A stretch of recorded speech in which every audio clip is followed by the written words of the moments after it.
আপাত পক্ষে চায়, কিন্তু পিয়ার চায়। আমি আবার রিপিট করলাম, এখন এখন যে কথাটা বলেছেন, যারা পিয়ার চায় তাদের সকলের সাথে আমরা যোগাযোগ করছি, যদি সরকার স্বাভাবিকভাবে না করে, যাতে আমরা আন্দোলনে এই দাবিতে এক হতে পারি। তো আমরা সেভাবে কাজ করছি। কতগুলো দল, যুগপথ, এসব বিষয়টি এখনও আমরা নির্ধারণ করিনি। যারাই এখন ইতিমধ্যেই এই নিয়ে কর্মসূচিতে একমত হয়েছেন, আমরা তাদের মতো করে প্রত্যেকে তার নিজ নিজ জায়গা থেকেই তারা কর্মসূচি করছে। এখনও এটাকে আমরা যুগপথ বলতে চাচ্ছি না, এটা সেরকম কোনো সিদ্ধান্ত সেরকম হয়নি। কিন্তু যেহেতু দাবি এক, প্রত্যেকে তার মতো করেই আন্দোলনে নামবে, বক্তব্য রাখবে, এটা প্রত্যেকটি তোর নিঃস্বার্থী।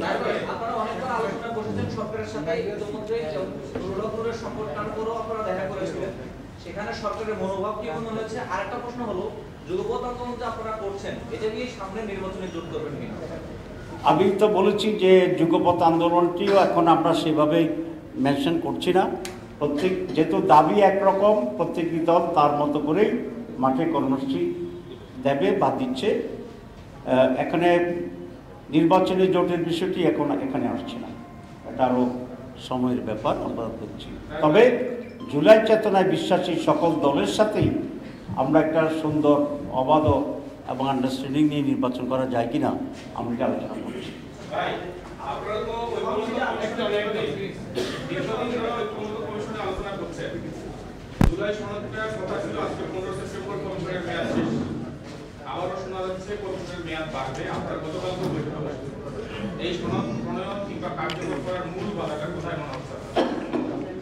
আসলে এই কমিশন এত শক্তিশালী বলতে গিয়েও আমার পাইছে, কয়েকবারে তাদের আবার কয়েকবারে এক্সটেনশন হয়েছে।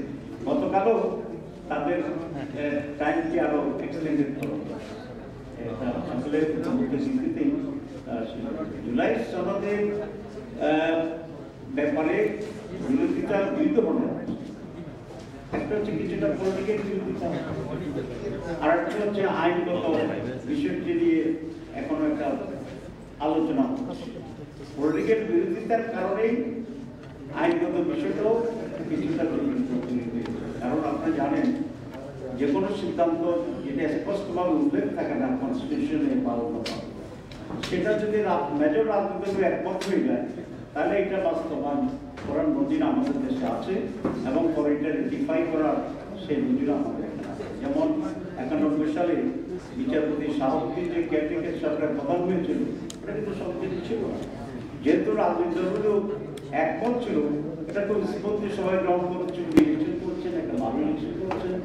উনি সুপ্রিম কোর্টের বিচারপতি ছিলেন, কেয়ারটেকার সরকারের প্রধান হিসাবে আবার ইয়াকে ব্যাক টু দি বিচারপতি সুপ্রিম কোর্টে গেছেন। এগুলো কোনোটাই কিন্তু আইন এবং সংবিধানের কোনো ধারায় এটা কভার, এবং এটা একটা ব্যতিক্রম ছিল। চাকরিতে থেকে আবার দুইটা কেয়ারটেকার, তো সব কিছু সম্ভব হয়েছে কিভাবে? আমরা সকল রাজনৈতিক দল এক হয়েছি, মানে জনগণের people's opinion is the supreme. এখনো রাজনৈতিক ঐকমত্য থাকলে সব কিছুই এখানে বিধি পাওয়া যায়, আইন পাওয়া যায়, সংবিধান সংশোধন পাওয়া যায়, সব কিছু। আনফর্চুনেটলি আমরা সব রাজনৈতিক দলগুলো এখনো এই বিষয়ে একমত হতে পারিনি, বিধান কিছুটা ডিলে হচ্ছে, জটিলতা তৈরি হচ্ছে। কিন্তু আমরা 5টি প্রস্তাব দেওয়া হয়েছে যে এক্সপার্ট কমিটির সাথে আমাদের যে এনসিসি ন্যাশনাল কনসেনসাস কমিটি বসেছিলেন, বারবার বসেছিলেন, এবং রাজনৈতিক দলগুলোর কাছ থেকেও কিছু প্রস্তাব গিয়েছে। সব মিলিয়ে 5টি, এর ভিতরে প্রোক্লেমেশন আছে, গণভোট আছে, তারপরে কনস্টিটিউশনাল অর্ডার আছে, এরপরে গণভোট আছে, এরপরে আপনার এই অধ্যাদেশ প্রোক্লেমেশন বলছি, এটা অধ্যাদেশ আছে, তারপরে কনস্টিটিউশন করার জন্য যে ভোট আছে সেটা আছে।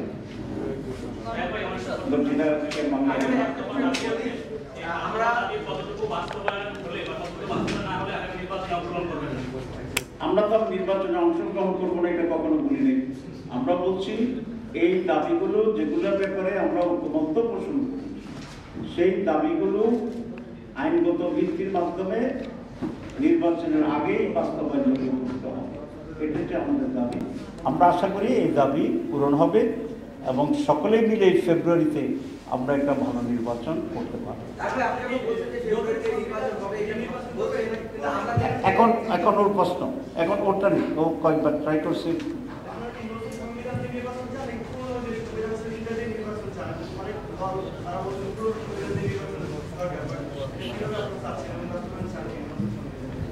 আসলে আমরা তো বলে দিয়েছি, আমরা বলছি জুলাই চার্টার যেটা হয়েছে সেগুলোকেই এখন আমরা আইনগত ভিত্তি দিয়ে তার ভিত্তিতে নির্বাচন চাচ্ছি। সুতরাং এই জবাবের ভিতরে তোমার প্রশ্নের জবাব আছে।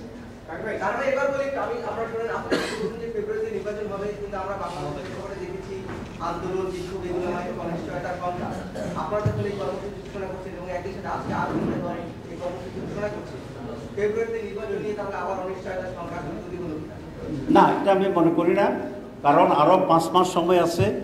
এর ভিতরে এই সমস্ত দাবি পূরণ করা, তারপরে জুলাই চার্টারকে আইনগত ভিত্তি দেওয়া, গণভোট যদি প্রয়োজন হয় গণভোট করা, এই সব কিছুই এটা এর ভিতরে সম্ভব।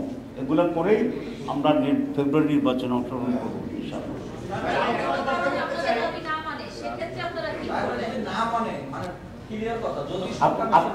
আপনি করেন মাঝখানে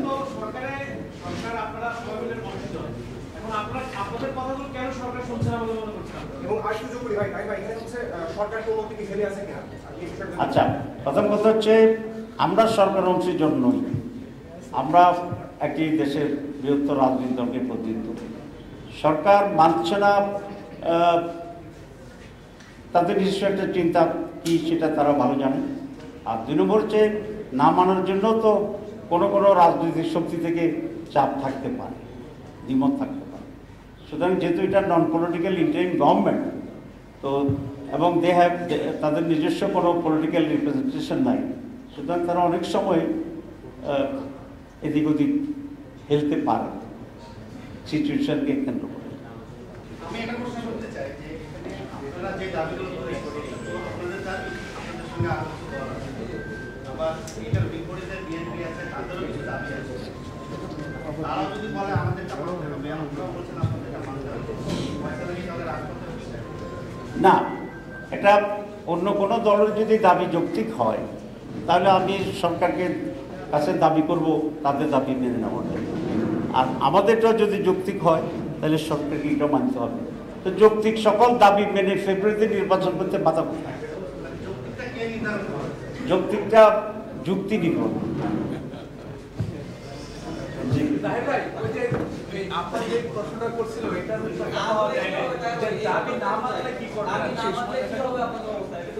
আচ্ছা, দাবি না মানলে কি করব এইটা এখন আমরা মাথায় নিতে চাচ্ছি। আমরা আশা করি আমাদের দাবি যুক্তি, দাবি সরকার মানবে, মানলেই দেশের জন্য কল্যাণ হবে। এটা সকলের দাবি, এটা একটা দলের দাবি না, সকলের দাবি। শেষ আর তো গুরুত্বপূর্ণ প্রশ্ন নাই। জি, কোন জায়গায় এটা আমরা জানবেন আপনার। এটা এখন আর আওয়ামী লীগের মতো তো গোপনে মিটিং করি জানাবেন যাবেন। এখন we are open, will give, আমরা প্রেস রিলিজ করি। জি,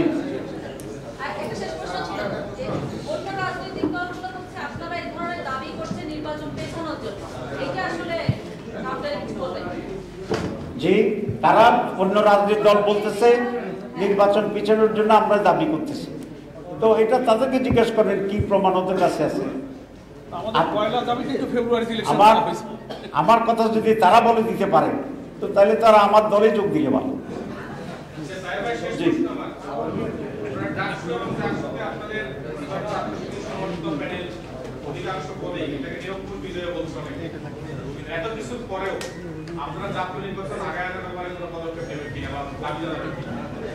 আচ্ছা, প্রথম কথা হচ্ছে প্রশ্নটি করার জন্য আপনাকে ধন্যবাদ। 2, আমি ঢাকা বিশ্ববিদ্যালয় এবং জাহাঙ্গীরনগর বিশ্ববিদ্যালয়ের অত্যন্ত সচেতন মেধাবী ছাত্রছাত্রীদেরকে অভিনন্দন। শিক্ষকদেরকে অভিনন্দন জানাই, কর্মচারীদের অভিনন্দন জানাই বাংলাদেশ জামাত ইসলামের পক্ষ থেকে। দীর্ঘ 15 বছর পরে দেশের দুইটি বড় শীর্ষ শিক্ষা প্রতিষ্ঠানে যে নির্বাচন অনুষ্ঠিত হয়েছে, জনমনে অনেক আশঙ্কা ছিল, বিভ্রান্তি ছিল। আলহামদুলিল্লাহ সব কিছু কাটিয়ে দিয়ে দুটা অত্যন্ত সুষ্ঠু নির্বাচন হয়েছে এবং সেই নির্বাচনে ছাত্রছাত্রীরা একটা অত্যন্ত সঠিক সিদ্ধান্ত নিয়েছেন। তারা আদর্শকে ভোট দিয়েছে, নৈতিকতাকে ভোট দিয়েছে, উন্নত চরিত্রকে ভোট দিয়েছে, মেধাবীদেরকে ভোট দিয়েছে এবং ক্রিয়েটিভ শক্তিকে তারা ভোট দিয়েছে, আধুনিক শক্তিকে ভোট দিয়েছে। আপনারা দেখেন ইসলামী ছাত্র শিবির এই 1 বছরে সেখানে অনেকগুলো ওয়েলফেয়ার অ্যাক্টিভিটি সেখানে করেছে। হলে হলে তারা সুপেয় পানির ব্যবস্থা করছে, তারপরে মেডিকেল ক্যাম্পের ব্যবস্থা করেছে, নানাভাবে ছাত্রছাত্রীদের কল্যাণমূলক কাজ করেছে এবং নির্বাচিত হওয়ার এই কয়েকদিনের ভিতরেই আমি জানি যে ওরা বেশ কয়েকটা স্টেপ নেওয়ার জন্য চেষ্টা করতেছে।